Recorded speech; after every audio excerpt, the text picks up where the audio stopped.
యాక్చువల్గా పాడి ఉంటే ప్రేమించి చూడు సినిమాలో నేను పాడవలసింది ఒక అందరూ పాడే పాటలో ఒక లైన్ అన్నా దొరుకుతుంది అనుకున్నాను కానీ దొరకలేదు. బసవేశ్వర పాడేశారు ఆ పాట. ప్రతి శనివారం ఆదివారం సందు దొరికినప్పుడల్లా వాళ్ళ నాన్నగారి దగ్గరికి వెళ్ళేవాడిని. చాలా మంచి మ్యూజిక్ హాల్ ఉండేది. ఆయన చాలా ఇన్స్ట్రుమెంట్స్ వాయించేవారు. నౌషాద్కు చాలా చాలా భక్తులు.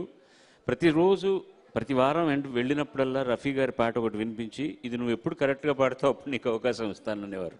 అది ఎప్పుడు కరెక్ట్గా పాడలేకపోయాను అనుకోండి, అది వేరే విషయం. తర్వాత ఆయన సంగీత దర్శకత్వంలో చాలా పాటలు పాడాను నేను. ముఖ్యంగా ఆయన హార్మోనియం ఈ 3 వేళ్లతోనే వాయించేవారు. మా గురువు గారు కోదండపాండి గారు ఆయన దగ్గరే సంగీతం నేర్చుకున్నారు, మీ హార్మోనియం వాయించడం. ఆయన కూడా ఈ 3 వేళ్లతో వాయించేవారు. వాళ్ళ అబ్బాయి ఈశ్వర్ కూడా ఈ 3 వేళ్లతోనే వాయిస్తారు. మన 3 గురించి ఏదో చెప్పుకొచ్చావు కదా, ఇది ఒక మంచి సంఖ్య 3. కొన్ని చెప్పకపోవడం మంచిది, ఇది మంచి సంఖ్య 3.